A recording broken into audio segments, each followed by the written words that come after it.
Il faut se représenter une chose complètement contre-intuitive. Le monde matériel autour de nous, la chaise sur laquelle on est assis en ce moment, Ouais. le sol sous nos pieds, ça n'a pas de forme définitive tant qu'on ne l'observe pas. La matière hésite. C'est vertigineuse. C'est fou, hein? Et c'est pourtant le point de départ, très sérieux d'ailleurs, de notre exploration d'aujourd'hui. Exactement. C'est l'essence même de la mécanique quantique, en fait. Et c'est ce qui rend les sources sur lesquelles on se penche aujourd'hui si fascinantes et franchement atypiques. Ah oui, très atypique. On a affaire à un document PDF qui s'intitule « Qu'est-ce que l'Esprit Saint ?» Et ça se présente sous la forme d'un dialogue. Un dialogue vraiment dense entre deux personnages, Alain et Lia, avec en plus des citations philosophiques et des illustrations conceptuelles. Je précise tout de suite, l'objectif de cette plongée au cœur de nos sources n'est absolument pas de valider un dogme religieux, Non, bien sûr que non. ni de prendre parti, ou de faire de la théologie juste pour le plaisir d'en faire. L'idée de notre analyse, c'est de décrypter l'architecture de ce texte, de comprendre comment il réussit ce tour de force de tisser des liens entre, d'un côté, des équations quantiques sur les électrons, Le fonctionnement de nos neurones, voilà, l'explosion de l'intelligence artificielle, et de l'autre côté, la mystique chrétienne, surtout à travers la pensée de Pierre Teilhard de Chardin. c'est ça. Le texte utilise la physique théorique la plus pointue, non pas comme une simple métaphore poétique, mais vraiment comme une clé de lecture. Une clé pour expliquer la conscience humaine, et même, à une échelle beaucoup plus vaste, l'évolution actuelle de l'humanité. Bon, décortiquons un peu tout ça, étape par étape, parce qu'il y a du boulot. Le texte commence par plonger dans l'infiniment petit, avec ce qu'on appelle l'effondrement de la fonction d'onde. Noté mathématiquement, psi de x et t. Oui, voilà. L'idée fondamentale, en gros, c'est qu'avant d'être observée, une particule n'est localisée nulle part. C'est un nuage de probabilité. C'est ça, une superposition de plusieurs états possibles. C'est presque magique quand on y pense. Pour souligner cette étrangeté vertigineuse, la source précise d'ailleurs poétiquement que tant qu'il n'y a pas d'observateur, la réalité, je cite, demeure ouverte, en attente. En attente, ouais. En fait, c'est un peu comme regarder un grand menu au restaurant. Comment ça ? Avant de passer la commande au serveur, on mange potentiellement tous les plats de la carte en même temps. La réalité est en superposition culinaire totale. C'est une excellente image. C'est une excellente image. Dès que le serveur prend la commande avec son carnet, toutes les réalités alternatives s'évaporent. Et ça au profit d'un seul plat bien réel, matériel, qui finira posé sur la table. Donc la réalité physique hésite, puis elle est forcée de choisir. L'ibrèche du menu illustre ça parfaitement, oui. L'effondrement quantique, c'est exactement ça. Et si on cherche un écho à une échelle plus macroscopique, on observe des choses similaires dans la vie quotidienne. Par exemple, Le simple fait d'enregistrer une conversation modifie instantanément la manière dont les personnes s'expriment. Le regard, l'observation, en fait, fige une posture. ah je vois, oui, c'est vrai. Mais en physique quantique, c'est littéralement la matière elle-même qui se fige. Ce qui est fascinant ici, c'est la grande question qui hante les physiciens et qui traverse tout le dialogue entre Alain et Lia dans le texte. C'est de savoir qui ou quoi joue le rôle du serveur, c'est ça. Exactement. Qu'est-ce qui force la matière à s'effondrer dans une seule réalité ? Et là, le document détaille comment la physique moderne tente de répondre à ce mystère. Il y a 4 grandes hypothèses. L'école de Copenhague d'abord, avec Bohr et Heisenberg, qui avance une explication, disons, très pragmatique. Tout à fait. Pour Copenhague, le déclencheur est purement matériel et mécanique. C'est juste l'interaction aveugle avec l'instrument de mesure. Donc l'électron percute un détecteur métallique, et paf. Oui, ce choc physique brutal détruit le nuage de probabilité. Il ne laisse qu'un point d'impact précis. Mais cette approche a fini par sembler un peu courte, non ? Pour expliquer la globalité du monde. Ce qui a ouvert la voie à une deuxième théorie, la décohérence, de Wojciech-Zurek. Oui, parce que dans la nature, un électron n'est pratiquement jamais isolé dans le vide absolu dans le laboratoire. Il se balade. Il voyage, il se cogne en permanence contre des molécules d'air, des photons de lumière ambiante. Et la théorie de la décohérence postule que ce sont ces minuscules frottements incessants avec l'environnement qui finissent par diluer la superposition quantique. Le brouillard de probabilité se dissipe tout seul, en gros. À cause du bruit de fond de l'univers, oui. Ok, ça explique comment l'état quantique se dissipe. Mais ça ne nous dit toujours pas mécaniquement pourquoi une réalité spécifique A est choisie à la fin plutôt que la réalité B. C'est le grand blocage, en effet. Et c'est ce blocage qui nous amène à la troisième hypothèse, celle de Hugh Everett. la fameuse théorie des mondes multiples qu'on voit beaucoup dans la pop culture aujourd'hui. Everett contourne le problème de l'effondrement d'une manière radicale. Pour lui, il n'y a tout simplement aucun effondrement. Pas d'effondrement du tout. Non, pour reprendre ton analogie du restaurant, le serveur ne choisit pas. À l'instant exact de la commande, l'univers se scinde. Ah, d'accord. Dans une branche de la réalité, le plat A est servi. Dans un univers parallèle qui vient de naître, c'est le plat B. Toutes les possibilités du nuage continuent d'exister, mais sur des rails temporels qui ne se croiseront plus jamais. C'est un concept vraiment fascinant.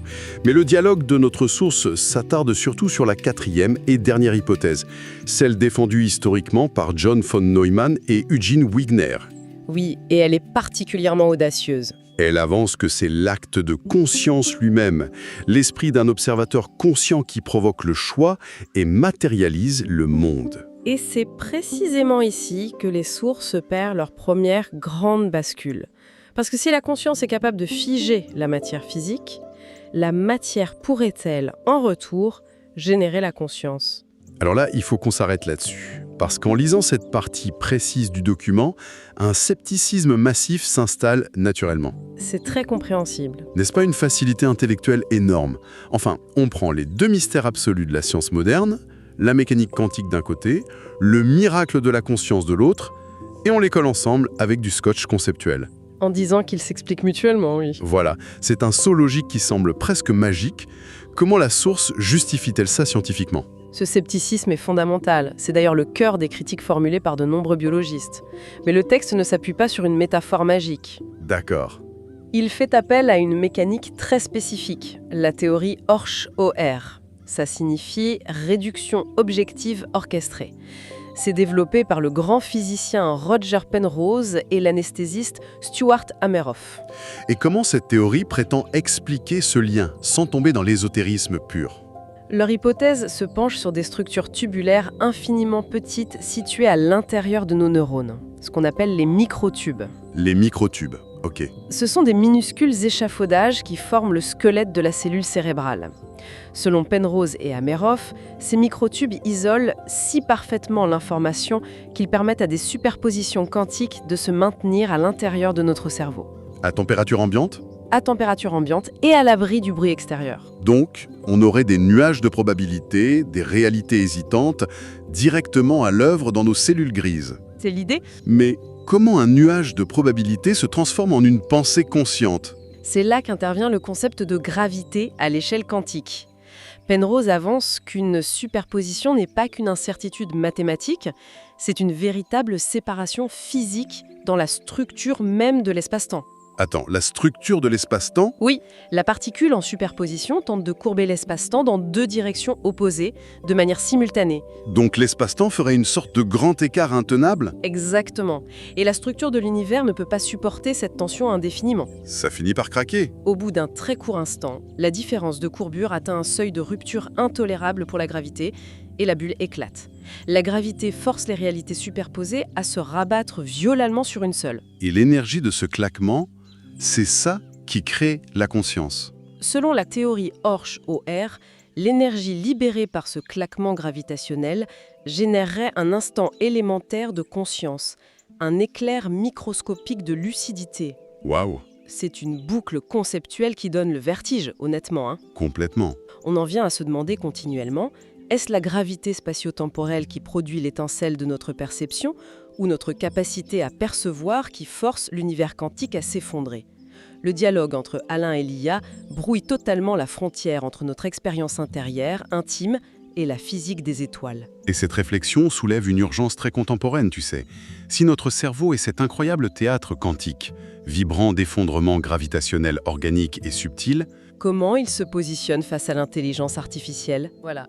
L'IA que nous déployons aujourd'hui absolument partout. mais justement, si notre cerveau est l'ordinateur quantique le plus complexe de l'univers, l'IA actuelle fait figure de simple calculatrice de poche ultra rapide en comparaison. Une calculatrice très performante, mais oui. Comment le document analyse la confrontation entre les deux IA? Dans le dialogue, Alain refuse de tomber dans le piège binaire. Tu sais, le discours qui consisterait à dire que l'humain est intrinsèquement bon et l'IA est le grand remplaçant maléfique. Oui, le cliché classique de science-fiction. Il analyse plutôt l'architecture même de la pensée.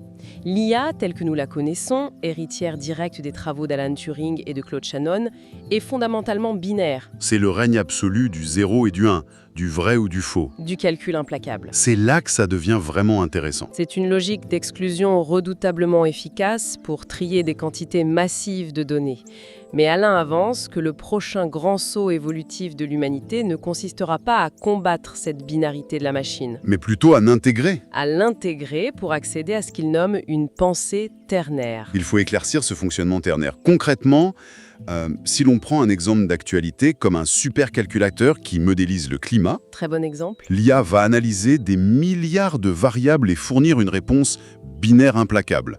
Genre, avec 95% de certitude, oui, il y aura une sécheresse catastrophique l'année prochaine. Oui, tout à fait. Où se situe ce fameux troisième pôle humain dans ce processus? Dans ce scénario, l'IA accomplit le calcul brut, la prédiction froide. Elle trie les possibles. Ça, c'est le premier pôle de l'équation. D'accord. Le deuxième pôle, c'est l'humain qui reçoit cette prédiction et qui en éprouve physiquement l'impact. L'angoisse pour les récoltes à venir, la chaleur sur la peau, la peur de manquer. La donnée mathématique rencontre l'expérience viscérale du corps humain. Exactement. Le calcul pur percute le ressenti pur. Et le troisième terme naît de cela. Le troisième pôle, c'est le sens qui surgit de la rencontre entre le calcul et le ressenti. C'est l'action collective qui va en découler. La décision politique de changer de modèle de gestion de l'eau, par exemple. Voilà, ou l'empathie sociale qui se crée face à la crise. C'est la relation dynamique entre la machine et l'humain. La mécanique est limpide. Mais c'est précisément ici que la source opère son bond le plus audacieux, je trouve. Ah, sur la métaphore théologique. Oui, le dialogue s'empare de ce concept de troisième pôle de la pensée et l'associe directement à la Trinité chrétienne, le Père, le Fils et le Saint-Esprit. Et là encore, il faut marquer un arrêt. Bien sûr. Comment le texte justifie de relier l'architecture d'un réseau neuronal algorithmique à la figure du Saint-Esprit sans que ça ne soit qu'une jolie allégorie poétique dénudée de tout fondement scientifique? Si l'on relie cela à une vision plus globale, la justification repose sur une relecture de l'histoire de la pensée relationnelle. Des figures comme Saint Augustin ont passé des années à conceptualiser cette idée. C'est-à-dire, Dans le dogme de la Trinité, l'esprit n'est pas conçu comme un troisième personnage séparé ou un fantôme. Il est la relation d'amour elle-même, le souffle vivant qui circule entre le premier et le deuxième pôle. C'est la dynamique en acte. c'est fascinant comme pont entre les deux domaines? D'ailleurs, le document s'appuie sur d'autres philosophes pour démontrer que cette structure d'esprit ternaire dépasse largement le cadre strictement religieux. Si l'on prend l'exemple de la dialectique de Hegel, qui est mentionnée dans les sources, C'est l'exemple parfait.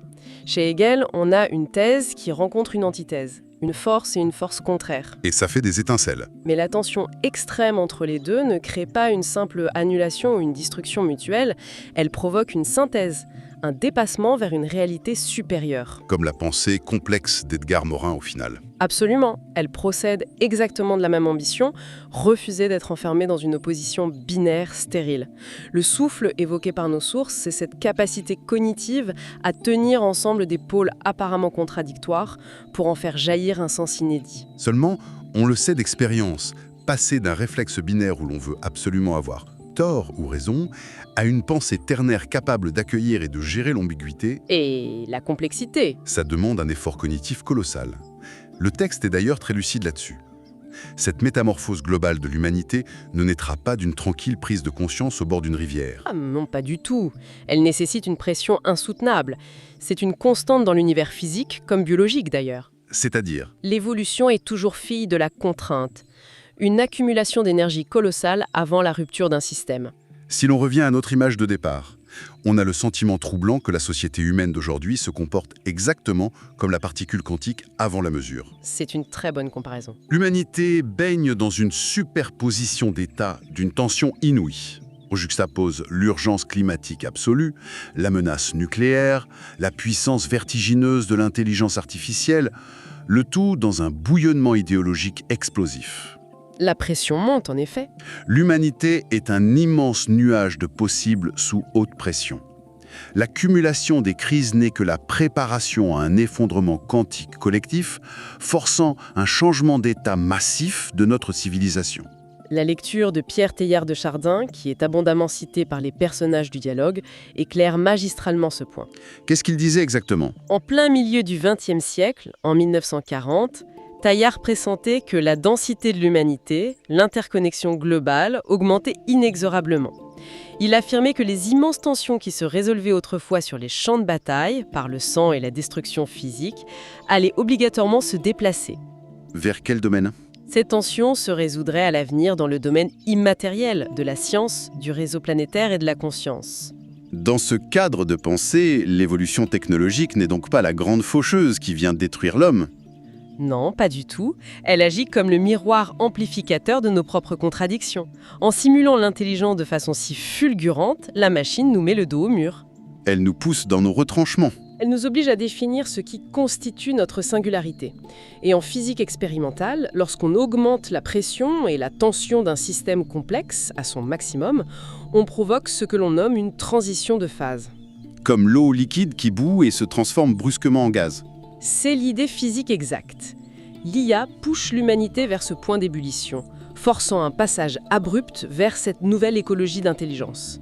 Mais si l'humanité se trouve au bord de cette transition de phase monumentale, une question évidente se pose. Laquelle ? Pourquoi n'envoie-t-on pas les effets cataclysmiques aux informations tous les soirs ? Ne faut-il pas un événement géopolitique majeur, une révolution mondiale fracassante, pour déclencher un tel changement de paradigme cognitif ? C'est l'une des intuitions les plus fines du document. La métamorphose profonde ne vient jamais d'un coup d'éclat extérieur institutionnel. Elle opère par une dynamique radicalement différente et, en fait, silencieuse. Les sources s'appuient d'ailleurs sur un triptyque visuel assez hypnotique pour décrire ce phénomène. C'est titré « L'apparition, l'invasion, l'embrasement ». Oui. L'IA lit cette image à une citation saisissante de Taillard de Chardin tirée du Christique. Il y affirme, je cite, « Il suffit pour la vérité d'apparaître une seule fois dans un seul esprit pour que plus rien désormais ne l'empêche de tout envahir et de tout enflammer. » C'est puissant. Quand on lit ça, l'image qui vient à l'esprit pour expliquer la mécanique, ce n'est pas celle d'une bombe qui explose, c'est l'image d'un liquide en surfusion, la cristallisation. C'est l'analogie scientifique par excellence pour ce genre de phénomène en réseau. En fait, on prend une bouteille d'eau très pure, on la refroidit en dessous de 0 degré. L'eau reste liquide, immobile, mais dans un état de tension extrême, en attente. Oui, tout est prêt. Et il suffit d'une seule impureté, d'un seul choc minuscule sur le verre pour que tout le liquide gèle et se cristallise instantanément, en une fraction de seconde, de molécule en molécule. La contagion est immédiate. Et c'est précisément la dynamique de phase décrite par Taillard. Lorsqu'un être humain parvient à intégrer cette pensée ternaire, à tenir les paradoxes sans se détruire, le choc initial se produit dans sa conscience. L'effondrement quantique a lieu localement, dans un seul esprit. Mais puisque l'humanité constitue désormais un tissu interconnecté de relations, cette nouvelle configuration de la conscience se propage. Alain utilise d'ailleurs une formulation mystérieuse et très belle pour décrire cette progression. Il dit « Le Christ envahit le monde par le dedans ». Ce qui insiste bien sur le fait que la bascule vers cette pensée relationnelle ne s'impose par aucune loi, aucun traité international. L'invasion est intime, presque cellulaire. La transformation n'est pas institutionnelle du tout. Non. La structure de la transformation réside uniquement dans la qualité des interactions. Une personne modifie fondamentalement sa manière d'entrer en relation avec l'autre et avec les machines. Cette altération modifie la résonance de son entourage immédiat. Et de fil en aiguille, de nœud en nœud, c'est l'ensemble de la culture globale qui se réorganise par le bas. Il y a, dans le dialogue, propose une image très concrète pour ancrer cette mécanique subtile dans le réel. Elle compare ce tissage entre la vie intérieure et l'histoire collective à 2 musiciens de jazz en pleine séance d'improvisation. L'allégorie du jazz est idéale pour illustrer la pensée ternaire en acte. Au tout début du morceau, le pianiste écoute le saxophoniste et réagit à ses notes. Le saxophoniste, de son côté, s'adapte à l'harmonie du piano. On est encore dans une interaction binaire, une boucle d'action et de réaction. Une négociation entre 2 égaux musicaux, en fait. Une dualité classique, jusqu'au moment de bascule. Jusqu'au point d'effondrement, oui. Dans un instant de grâce, l'effort conscient s'évapore. On ne sait plus distinguer qui dirige la ligne mélodique et qui se contente de la suivre. Ce n'est plus le pianiste ni le saxophoniste qui font la musique de manière isolée. C'est la musique qui les joue. Exactement. C'est la musique elle-même, le 3e terme, ce souffle de la relation qui prend le relais et se met à jouer à travers les musiciens. La dualité est dissoute, l'intime et le collectif ne font plus qu'un. Alors, qu'est-ce que tout cela signifie au fond si l'on contemple la trajectoire complète de l'exploration d'aujourd'hui, le chemin parcouru défile en temps, Complètement. en partant d'une simple équation mathématique, tentant de capturer l'hésitation d'un électron, en traversant la théorie des microtubes de nos cellules nerveuses pliant sous la pression gravitationnelle, le texte nous a conduit à observer l'intelligence artificielle d'un œil radicalement neuf. C'est le moins qu'on puisse dire. Les machines ne sont plus envisagées comme des menaces terminales pour l'espèce, mais comme de puissants partenaires de tension. Elles sont les enclumes sur lesquelles l'humanité est forcée de forger sa maturité. En abandonnant le confort du calcul binel pour oser embrasser une pensée ternaire, nuancée et relationnelle. Exactement. Et la véritable puissance de cette réflexion réside dans son exigence d'application immédiate. L'esprit tel qu'il est défini par ses penseurs n'a rien d'un concept abstrait flottant au-dessus du monde matériel. Non, les sources le désignent clairement comme étant de l'amour en acte. C'est une qualité d'attention palpable, mesurable par ses effets. Cela implique que nos micro-interactions banales, la façon dont on écoute véritablement un proche en détresse, la manière dont on désamorce un conflit au travail, ou la justesse avec laquelle on paramètre un outil technologique. Ce ne sont pas de simples détails anecdotiques. Pas du tout. Ce sont les véritables laboratoires de cet effondrement quantique collectif. Ce sont ces choix quotidiens qui pilotent dans l'ombre la grande transition de phase de l'univers. Et pour clore notre analyse, nos sources se referment judicieusement sur une réflexion ultime de Teilhard de Chardin, qui dépouille le mot amour de tout son vernis romantique ou sentimental. Il le redéfinit formellement. Oui, il le définit comme, je cite, « la plus universelle, la plus formidable et la plus mystérieuse des énergies cosmiques ». C'est sur cette vertigineuse perspective qu'il convient de suspendre notre propos. Si l'amour est factuellement une authentique force physique, une force de cohésion structurelle de l'univers, agissant avec la même réalité objective que la gravité qui courbe les galaxies ou que l'électromagnétisme qui lie les atomes, C'est une pensée renversante. il suffit d'imaginer un instant à quoi ressemblerait notre civilisation si nous décidions de concevoir nos futures technologies et de bâtir nos institutions politiques, non plus dans l'obsession aveugle de dominer la matière, mais dans le but scientifique, précis et acharné de canaliser, de mesurer et d'amplifier cette incroyable puissance d'aimer.